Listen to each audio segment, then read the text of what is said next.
Mega power star Ram Charan ప్రస్తుతం శంకర్ దర్శకత్వంలో game changer cinema చేస్తున్న సంగతి తెలిసిందే. అయితే తనకి ఇటీవలే పాప పుట్టడంతో కూతురితో కలిసి కొన్ని రోజులు టైం స్పెండ్ చేయడానికి షూటింగ్స్కి విరామం ఇచ్చాడు. ఇది ఇలా ఉంటే కొన్ని రోజుల నుంచి Ram Charan next project RC16 గురించి కొన్ని ఇంట్రెస్టింగ్ న్యూస్ నేటింట తెగ చక్కర్లు కొడుతోంది. ఈ సినిమాకి AR రెహమాన్ సంగీత దర్శకుడిగా పనిచేయబోతున్నాడు అంటూ ఎప్పటినుంచో వినిపిస్తున్న వార్తే. అయితే ఇప్పుడు రెహమాన్ కన్ఫర్మ్ అయిపోయినట్లు వార్తలు వినిపిస్తున్నాయి. ఇక ఈ వార్తతో పాటు మరో ఇంట్రెస్టింగ్ న్యూస్ ఏంటంటే ఈ సినిమాలో తమిళ వెర్సటైల్ యాక్టర్ విజయ్ సేతుపతి నటించబోతున్నాడు అంటూ గుసగుసలు వినిపిస్తున్నాయి. RC16 తెరకెక్కించబోతున్న దర్శకుడు బుచ్చిబాబు తెరకెక్కించిన ఉప్పెన సినిమా విజయ్ సేతుపతి నెగిటివ్ రోల్లో నటించిన విషయం తెలిసిందే. ఇప్పుడు ఈ సినిమాలో ఒక ముఖ్య పాత్ర కోసం విజయ్ సేతుపతిని బుచ్చిబాబు ఎంపిక చేసినట్లు వినిపిస్తోంది. ఈ వార్తల్లో నిజం ఎంత ఉందో తెలియాలి అంటే అధికారిక ప్రకటన వచ్చేంత వరకు ఎదురు చూడాల్సిందే. కాగా ఈ మూవీ స్పోర్ట్స్ బ్యాక్డ్రాప్ లో ఉండబోతోంది.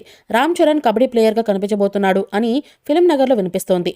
వచ్చే ఏడాది నుంచి ఈ సినిమా పట్టాలు ఎక్కనుంది. మైత్రి మూవీ మేకర్ సమర్పణలో వృద్ధి సినిమాస్ బ్యానర్లపై వెంకట సతీష్ ఈ సినిమాని భారీ బడ్జెట్ తో నిర్మిస్తున్నారు.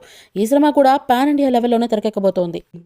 ఈ మూవీపై మీ అభిప్రాయాన్ని కామెంట్ బాక్స్లో తెలియజేయండి. ఈ వీడియో మీకు నచ్చితే లైక్ చేయండి, షేర్ చేయండి, కామెంట్ చేయండి. మరిన్ని అప్డేట్స్ కోసం మన ఛానల్ని సబ్స్క్రైబ్ చేయండి. అలాగే పక్కనే ఉన్న గంట సింబల్ని గట్టిగా టంగ్ టంగ్ అని కొట్టేసేయండి.